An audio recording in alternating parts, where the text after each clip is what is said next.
Greetings. It's the quick, another quick just check in because this was just really um, just on my spirit to speak or to share. So this thing of with the cults, shame. I'd like perhaps just to invite people just to consider the impact of shame and how shame is used as a weapon to control folks. It's definitely been used in religions. We can look at in terms of like if we think of confession or someone to tell your deep, dark secrets to, the minister, the pastor, things you feel guilty about. The shame is used as a method of control. Where cults are concerned, if we think of one particular cult that does a process in Scientology, they do a process of auditing. And so during that process, people unload and dump out, release a whole lot of mental baggage to someone that is supposedly in a safe space. And actually, it's usually recorded.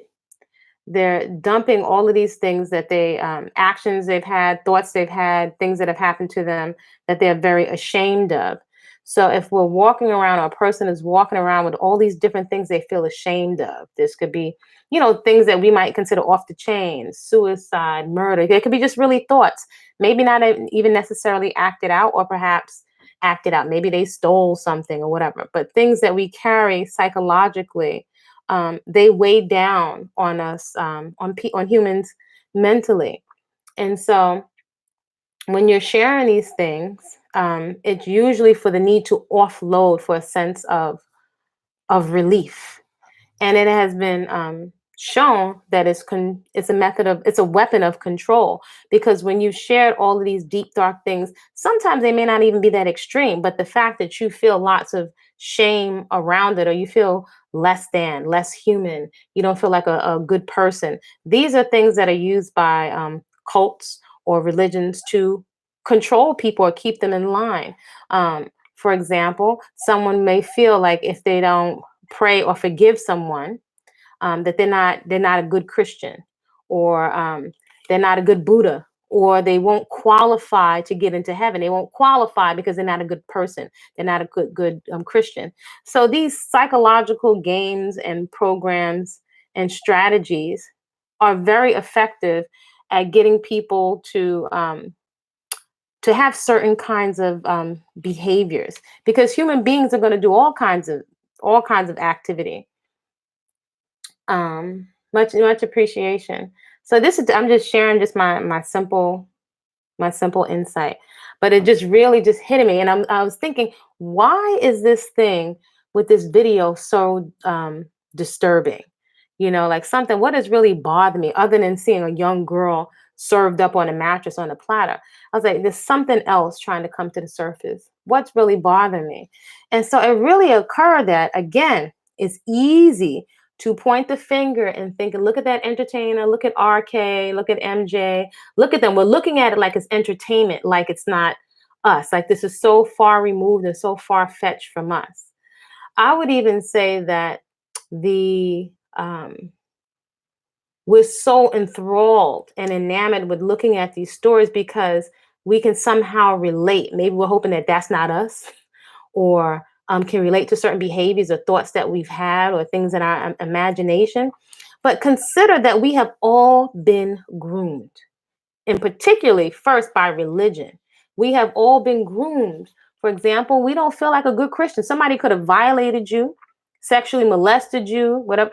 And usually we'll go right to church, and we've been conditioned to pray for people, not even to defend ourselves, not even to inflict some kind of a consequence, is not our first instinct. Now, that would be a natural instinct, but usually based on results, on what's demonstrated pretty much across the board, our first instinct is not even to really protect ourselves, or to put a consequence in place so that the predator or the violator has something to think about and doesn't come our way again. We have been groomed, definitely as a culture of people, definitely as a society. We have been groomed to accept abuse, really.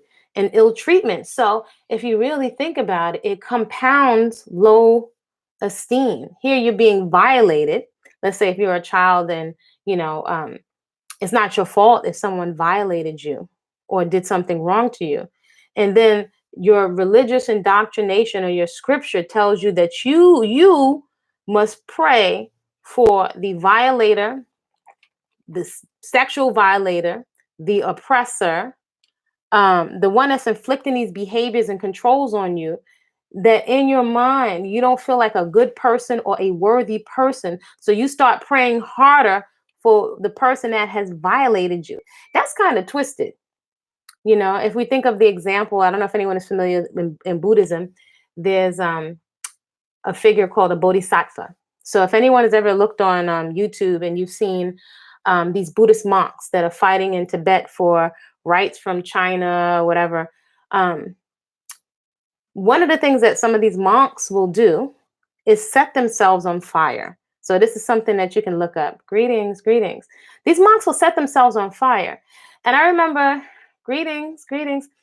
I remember thinking once, like, these are interrupts in the program. These are little glitches. Wait a minute. So if these people are being put upon and being violated, I remember thinking once, if I'm a monk and I'm protesting, why would I now? This is not fantasy. Why would I physically torture myself and set myself on fire, kill myself, burn in flames, and sit there just to prove how spiritual I am, how much I'm following Gautama Buddha, how much of a really high-ranking, qualifying Buddhist I am, how peaceful I am, by being able to sit and take abuse. And if we really think about it, there are patterns, just like there are patterns with these cults. I have to say, even some of the things we may think are alternative to religion, there are some distinct patterns in these programs that have us function in ways that are not natural. Because any animal or any creature in nature is going to secrete some poisons, it's going to have a split-second reaction in a garden. Any creature in its natural state is going to defend itself.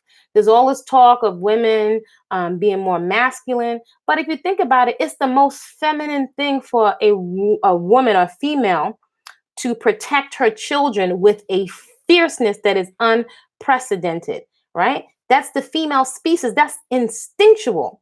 So you would have to be conditioned out of your natural instinct to not protect yourself or your children, right? If you think of elephants, if you've ever seen an elephant tied to a stick, or here quite often I see horses. I've seen big muscular horses around here that are tied with a little rope to a little peg.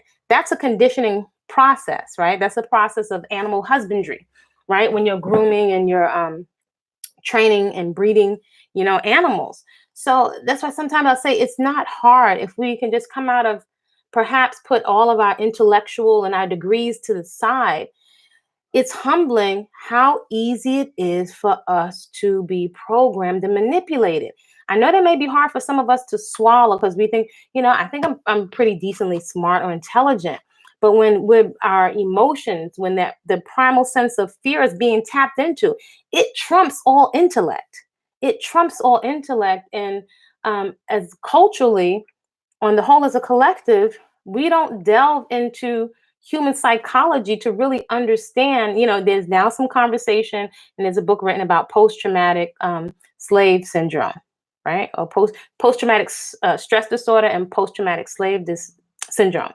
But it's very important for us at a basic level to understand what drives our behaviors. Fears, sometimes it's totally illogical. It is totally illogical to eat ourselves to the point of deformity. It is totally illogical to get into a car with someone that you don't know. It is totally illogical to smoke a cigarette where there's a glaring picture where your lungs are going to be totally jacked up. It's totally illogical for us to eat a lot of the things that we eat. It's totally illogical when you can see a picture of what it looks like to smoke meth, what your face will look like and your teeth are going to be missing. That's not even logical. So if we just put, our precious intellect and how we feel, how smart we are to the side for a moment, we would have to just, it would benefit us to admit it's not hard for us to be manipulated as a human species.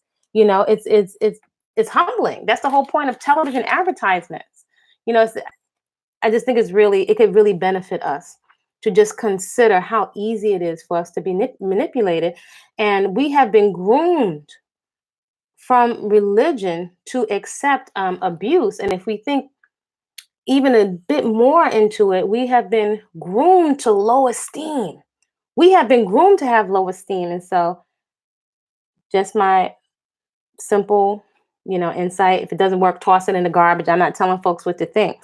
As I was sitting and thinking, like, what is bothering me so much about looking at this very young woman being served up, being walked on this mattress in front of a whole crowd, um, then only for him to make like he's having sex with her. It was so bothersome. I said, let me ask some women. I want to hear from women what women have to think of all different ages, not just my age group. I wanted to hear from different women because I was like, this is really bothering me. And I know I don't have the only perspective. So enlightening as usual when you investigate. I thought it was very interesting. A young woman gave me her perspective that she said that's normalized in Caribbean culture, that a lot of the dances are very sexual. This is a young woman, very intelligent woman, young woman, in her teens. And she's correct that the dances are sexual and that's just is what it is. And she said it's more like a mating dance. This is from a young woman. I thought that was very interesting. And so I was like, I'm so glad that I'm open to hear from other folks. Here's the other thing that's interesting. The young woman that I was speaking to, her mother is a fierce protector. When I say fierce, sometimes I get chills that I think of the lengths that this woman has gone to make sure that her daughters are not only are they not violated and protected, in terms of being homeschooled, taught martial arts, um, making sure that nobody, without exception, has access to her children or any children that should come around us. I was like, wow, this young woman has had the benefit of being protected. So she walks differently. She moves differently. Many of the folks that have been born into cults, right? They have another concept because that's all they know of the cult. So if I think of the cult that I experienced, it's not children's fault, anybody's fault that I was born into a cult. They don't know anything else. If we've been born into different religions, that's all we know. So, as I was thinking, I'm so glad that I asked this young person. Also, she's very confident. She's almost like an enigma, right? She's It's rare that we find women that feel comfortable and safe. It's a climate where many of us, the climate doesn't feel safe. But this mother has gone to, I would say, extreme lengths to make sure that her daughters they're so comfortable and at home with feeling that they can protect themselves, that they are protected from various members of their family. She did so many check marks and security protocols that she has raised her daughters intentionally, and she has raised her son to make sure to know that there's a priority in protecting your sisters. And should anything happen, the responsibility is on you. So I realized, like, wow, intentional parenting, you don't see it all the time, but to see the finished result and how those young women carry themselves, they can build, they can shoot, they understand geography, all these practical life skills, constantly giving them exercises in economics. I'm like, wow, perfect human being, no. But when I tell you, like, kudos, hats off to that mother, I mean, like, wow, it's kudos. Kudos to that mom for intentionally parenting. But we realize we don't see that all the time, like, not just like, on a low level. I don't know if maybe low is not the word, but just to a certain degree, how much detail, I don't want to say low level, how much detail and work, years of work and commitment went into making sure that her daughters felt protected. In addition, they were not raised to bow down to any in particular religion, or just chanting God as He, or not seeing the strength and divinity, and also the female as well as the male. These are things that she was very, very intentional about in raising her children. So those girls are walking around with um, another kind of, they have a sense of self. And so, these girls have not been mishandled. And so anyone that comes around them knows that there is a protocol. There's a protocol that they're not to be experimented on and played with. So I think that's really interesting when we have to reckon with the fact that a large majority, this is factual, that a large majority of, and it's not that this doesn't happen to other people, but I'm speaking as a chocolate woman, of chocolate women from African and Afro American, Caribbean, and African have been violated sexually, the majority. That's staggering. And we are increasingly finding out that that has been more boys. So the implications in that, as we look at, we stand out and we look and see that that this is rampant, that it's socially acceptable, particularly in the music. And between the music and the religion, we have been soft groomed. Many people were angry in the documentary of Michael Jackson and just did not want to hear that the parents had been groomed, that they had been slowly groomed, to be very accepting and to make rationalizations and justifications for why the parents didn't have any alerts up about their children sleeping in the bed with this grown man who was not any kind of blood family and who was not just on not family but not a father to the children he was sleeping in the bed with.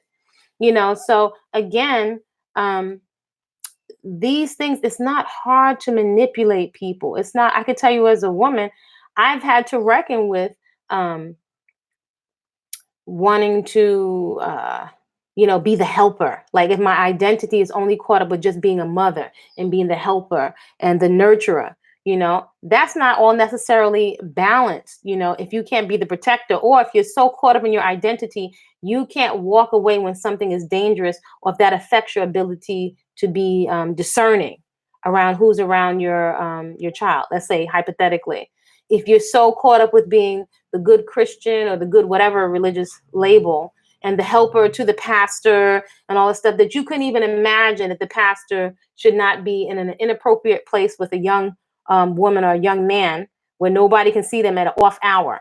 But if in your mind you've been groomed to think, well, that's pastor would never do anything like that. We have been groomed primarily, I would say, through religion, and then also through society.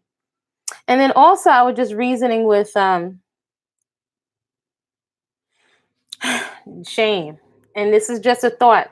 This is just a thought that I didn't see the example you saw, but I've seen similar. I have no words, but the failure to really educate our boys and girls is catastrophic. Yes, not only is catastrophic, but if we look like the shame around different things, which is still mental, right? The events have passed, but the shame that we're feeling has us paralyzed. Shame and fear. Shame and fear. And um, it is so used to manipulate us. So if you think about it, if we were to consider the shame perhaps that we feel as a particular group of people with, let's say, for example, and you can toss this, perhaps if we could think of, like, if men feel shame around not being able to provide economically for their families, there's a lot of shame in that. Or the shame perhaps of the collective, of in terms of the collective story, not being able to protect your women.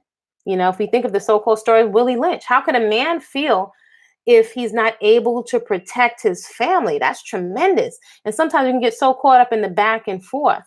We don't consider that the shame is what is used to manipulate people. Because, of course, we know that there were times when men just couldn't do anything, or some of us may feel in that story, how come the men just didn't choose to die? And even if they had chosen to die to protect us, if we still had to deal with the same enslavement, it's not black and white. However, what I can say that we can observe is that shame is a powerful tool because it makes you want to hide. Again, I look at some of the things that people will go to a cult for. And one of the simple things is, like, this sounds so simple, but there are many of us that are overweight, physically overweight with unhealthy weight. I'm not talking about just, our body type. And so with eating more food than we need, usually we're not present to what we're eating, and we're medicating with food. Usually if we're medicating, there's thoughts and of shame that are there. That could be from physical violation, or guilt around parents, or reverse guilt from a child. Why did my parent leave? Or they weren't there. Maybe I'm not good enough. So shame is actually, it's a super, it's a super potent, it's a super potent tool, and it can be used as a weapon. So the shame of failure to be successful financially, um, women can feel shame around their body shapes changing after having children, and so sometimes the more shame you feel, the more you medicate, and so it's like a continuous cycle that compounds, on itself. The more you have shame, it makes you more vulnerable for somebody to manipulate you, because a predator will sniff out insecurities and sniff out fears and sniff out shame. So if they become very endearing to you and you figure, wow, this person is a really good listener, they're a father figure, or um, they listen to everything I'm saying without judgment. And if some of us have never had that as a space, that can make us very vulnerable, and we may never consider that this person has another agenda, for endearing themselves to you and for being a listening ear. So shame can really be a powerful tool. Even if we think of it, even if some of these girls are young, 16, 17, let's say, at these concerts, for there's still a working knowledge of STDs in this day and time. That information is pretty common, pretty common. Otherwise, we wouldn't have condoms, or they wouldn't know about condoms. But for a young woman to put herself in harm's way speaks to some kind of shame, or not feeling good about a relationship with the who would be the protector, right? So if you think, well, screw it, I'm just going to be a free fall, and I'm going to get all of this attention that should ideally come from the protector, their father, in a sense. So if they're doing things they know that in normal in normal circumstances you would be ashamed to be half naked somewhere and allowing everybody to see you naked, to handle you, to see you having sexual intercourse or mimicking sexual intercourse in front of like thousands of people. Who showboats like that? That doesn't even really make sense. So it's kind of reverse, a way of getting attention, or a way of like, I'm going to show somebody something, or I'm making a statement. But underneath it, there's a lot of shame. I don't know if this makes sense, but it's like a reverse psychology. That's why it would really benefit us to learn some of the basic patterns of cults, because it can really give us insight into the behaviors and what are driving our behaviors, and what are these key things that allow us to be easily manipulated. And a few of them are shame and fear. If you're so afraid of being alone, you're afraid of being single, you're afraid you'll never have money, these fears make us open ourselves up and put ourselves in harm's way. It's 2019. To have sex, without not even without a condom, not even thinking about all the other diseases. There's so much information that's been out here for a long time. So there's something else that's not logical that is driving our behaviors. And human behavior is easily driven and manipulated by fear of pain, fear of loss, fear of you know, never being loved, of losing love. Look up the 6 basic fears, because they are so simple and they can cut through a lot of the rhetoric. I would also say that we've been groomed. Many of our men, as much as we complain, if we think about it, have been groomed through the music culture and popular culture, have been groomed for a lack of responsibility. Think about it. With sex, there's responsibility. With sex, there's responsibility. First of all, physically, to your own physical health, and then to offspring, right? There is responsibility that goes with sex. And that just is what it is, particularly as someone that would be in natural circumstances, that when you have an offspring as a male, you provide and you protect. Real simple. You provide and protect. So somebody in a natural state will feel very proud and feel a high sense of esteem, and would naturally, in their natural state, would want to provide for that which it has created as offspring. Who wouldn't want to provide for their offspring, provide protection, and provide, food, clothing, and shelter because it's them. That's natural, and it's healthy. Pregnancy, amazing. Mm, mm, mm. The body language. Wow. A pimp I spoke with back in the day told me he could observe the body language of a woman or girl and know within minutes how to approach her. So some people study this stuff in school, and some people pick it up in jail or pick up on it if they've been violated as children. Then you can go either two ways. Either you become a fierce protector of those who are in danger of being violated, or you can't beat them, join them, and at some point start to rationalize and justify the behavior, and then like a vampire inflict it, on other people, and it becomes like almost a never-ending cycle. So, sometimes just reasoning with that the men with the if we just look at the music, if we look at rap music more so than original hip hop, it has gotten to a fever pitch. If everything is so sexual, sexual, sexual, and how many biddies and how many girls can I get, there's no responsibility in that conversation. With the responsibility that comes with sexual health, the responsibility that comes mentally and emotionally when you're dealing with another human being that you are engaging intimately with. It's like stud behavior, like they're being studied. And we don't want to put all of the responsibility on just Willie Lynch syndrome because, as mature, adults were able to think and to reason. But to behave like a stud, to see how many people I can impregnate or how many people I can have intercourse with no thought of responsibility, that we would have to be totally blind to not acknowledge that that is totally normalized in popular music, definitely in rap culture, and other musics.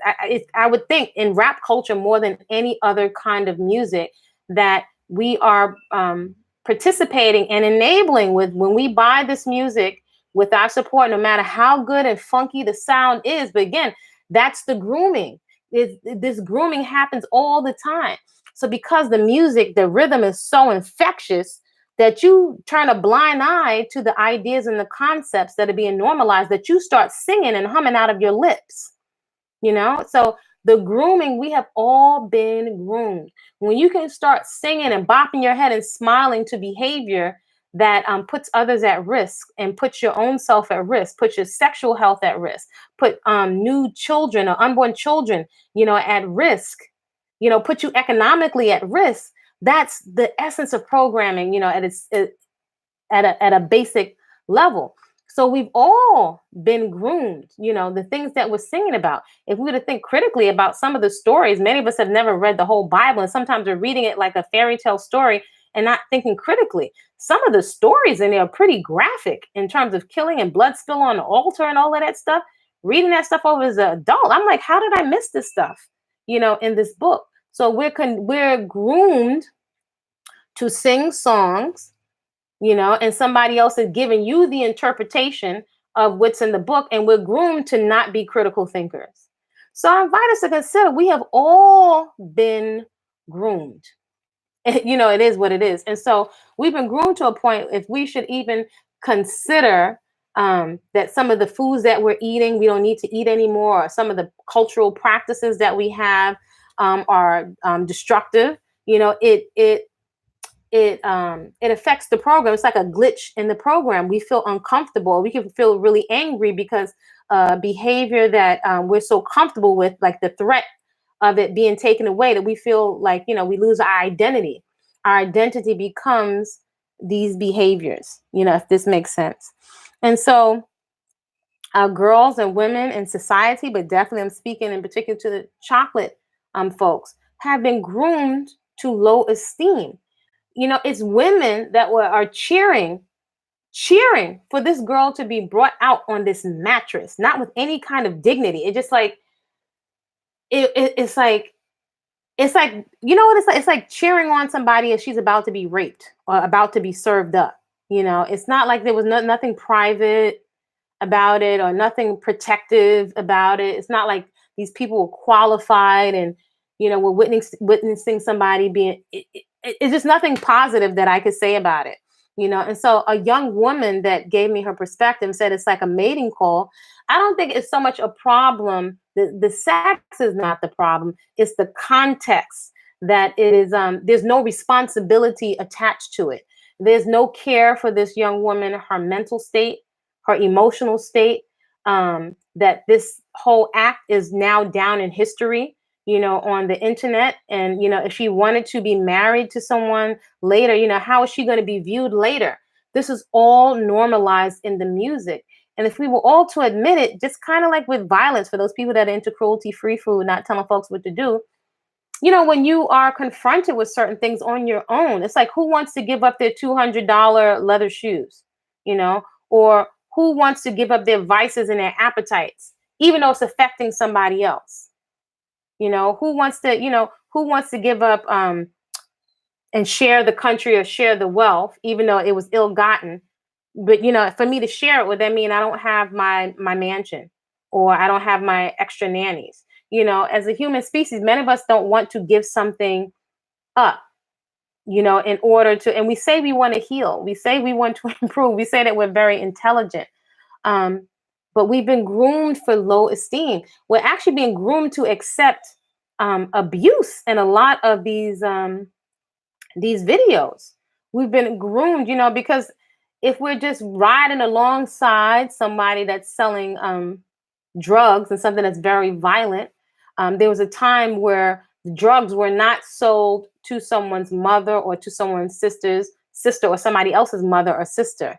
I can't think, I don't know if it was in the before the 80s or maybe in the 70s. I can't even think about it. But there was a time where, I do remember a time where people straightened up when somebody's grandmother or an elder was coming by, or they didn't mess with somebody because that's so and so's sister. There was a time where people would have to come to the house and be checked over, at least looked at by an elder woman or elder males. Now there's almost like no checks and balances. And the only time you find a check or a balance is when people hop into religion. So it becomes another covert thing, just like with the cult. You're thinking everything is all hunky dory, but there's other deviant behaviors, underneath the surface. So, something, when I really started to think about it, what is so bothersome about this, and especially the amount of women that are okay in this behavior. If we look at any of these cults right now, any of this stuff, and it's not just the cults, this is like a cult mentality and throughout society. The amount of women that are okay in abusive behaviors, the amount of women that do say, well, they deserve what they got. If we look at the amount of women that okayed with certain presidents, are doing, their example to women. And if we look at, the women that voted certain folks into the Supreme Court, it's almost shocking. It's like, what is the mindset of women? But we've all been groomed, I would say, especially initially from religion, to accept low esteem and abuse. When we're on the floor, whole folks are not offended, but when we're begging and crying and pleading, please save me. I'll do anything you want. Just please save me. So and so take the wheel.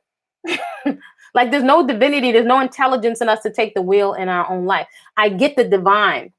That's not a question, but these programs that are driving our behavior, are we enable? I invite folks to consider if we're enabling it. Again, it's easy to look at RK, MJ, Africa, Bam Bam, whatever, and these different cults. But if we look close, look around with another set of eyes and see if we're seeing this play out all throughout our community and on a world scale, where we're turning a blind eye. And I don't think we're really peeping the grooming process, because if we peep the grooming process, then and if we admit it, then it will make us take a look at our identity as whatever our chosen religious or spiritual stuff is, where we're identifying with people and stories that people have written and their interpretations, and those stories being so comforting to us that we're overlooking the behavior, just the at-risk behavior, when the numbers and the stats in terms of our disease, STDs, depression. If we look at obesity, usually overeating or eating when we're not present, usually a sign of depression. But now it's normalized because we have all these nice clothes on it. This is not to make people feel shamed at all. But I'm saying, if we look, we have all been groomed to accept these behaviors. So while it may seem to some people like just a simple show or concert, And you have young people saying, what's the big deal? I don't see the big deal. You guys did it when you were younger.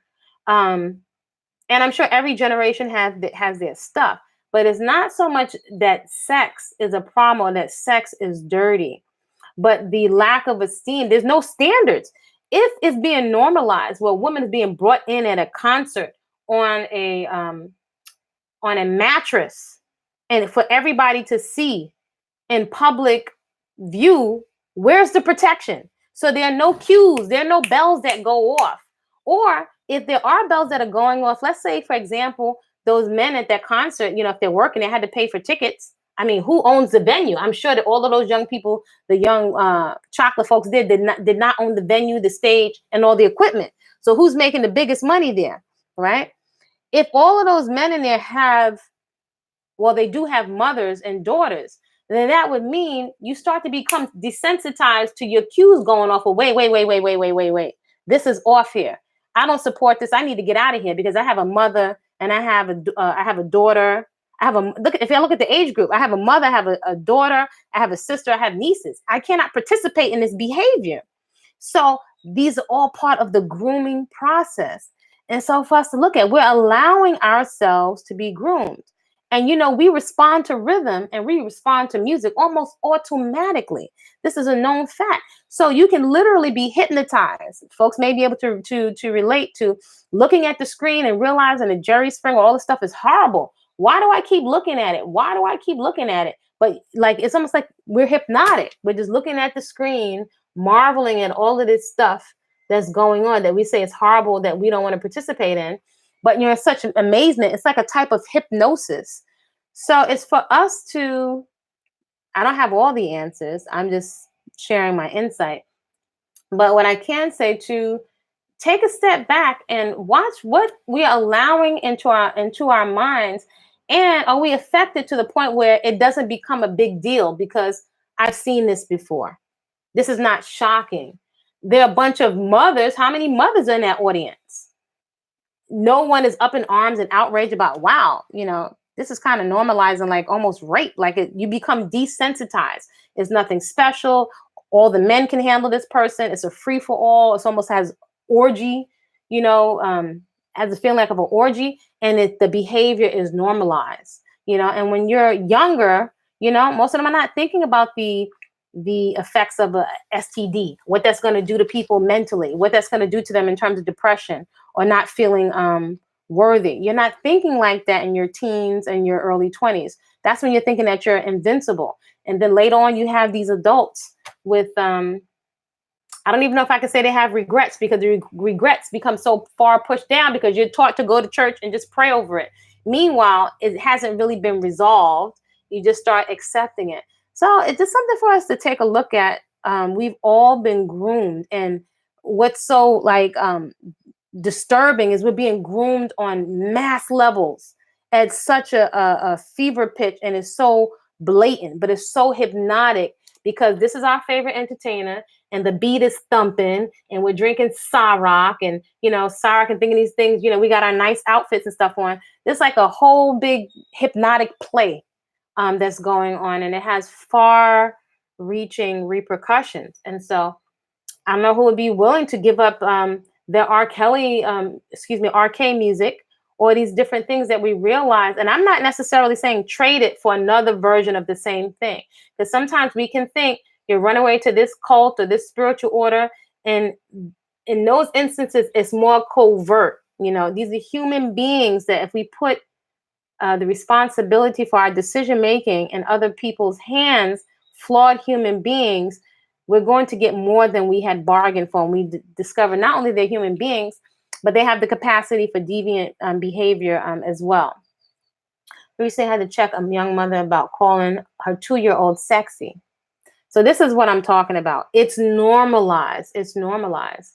So this is not for us to drive ourselves crazy or to be paranoid, because I know me, I felt a kind of way. Watching that video was actually triggering. But again, when I spoke to a young woman who is a rarity, who has grown up protected, she didn't feel red flags going on. She felt like that's just a mating call, and that's the way, Caribbean culture is. It's over sexualized, So I said to her, that's not the issue. But what can we do to foster a climate of protection. So, folks, let me know out there. Do you think we're in a climate where women feel protected and feel safe? And if it's so important that we feel protected and safe, then something for us to perhaps look at is how are we enabling a climate of behavior where we don't feel safe?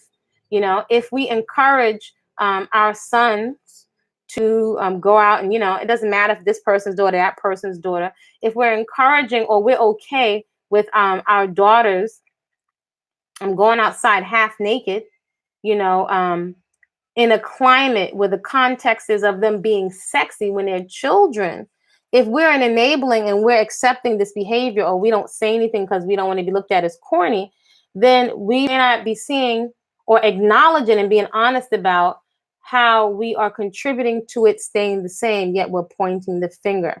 And this can be applied to so many different behaviors. We don't necessarily have to join a cult or a religion to tell us these things that are blatant. At this particular point in time, um, there's so much information that has come out to the surface. It is an opportunity for us to see it and to apply some correction if we'd like to see something different. Or is it we're just so angry that we don't care? So much has been done to us. We don't care about the next generation. They're on their own. I'm not protecting nobody.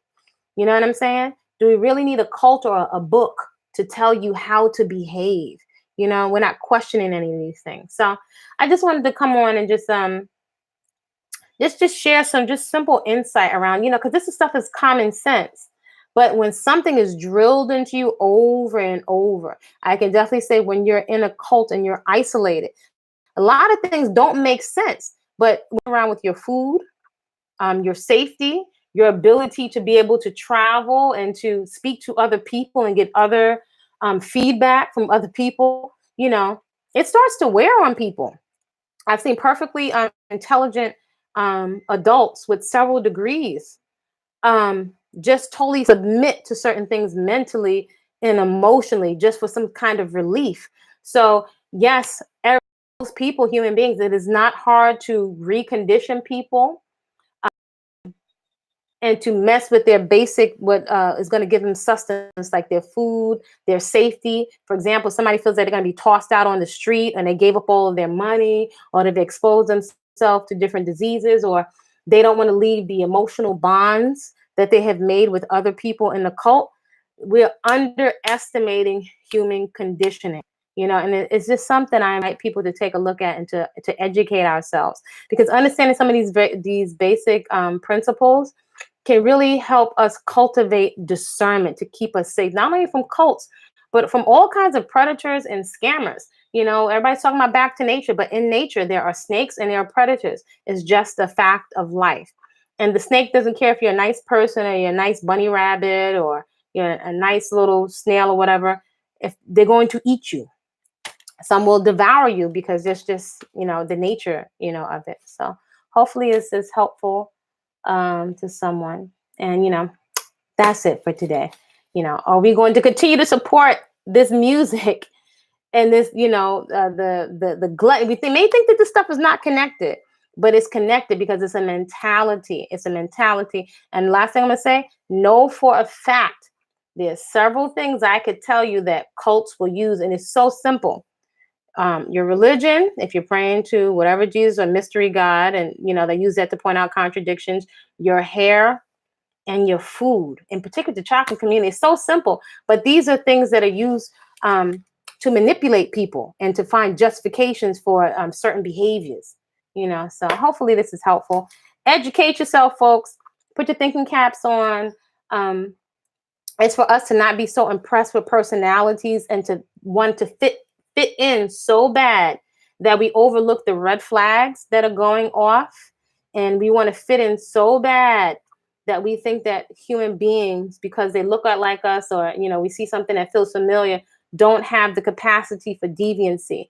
Because yes, that's any human being, any color, any culture has the capacity for deviant behavior. So if we delude ourselves or pretend to not see what we're seeing, or pretend that this doesn't exist, we're going to be in for more butt kicking, and some things some people don't recover from.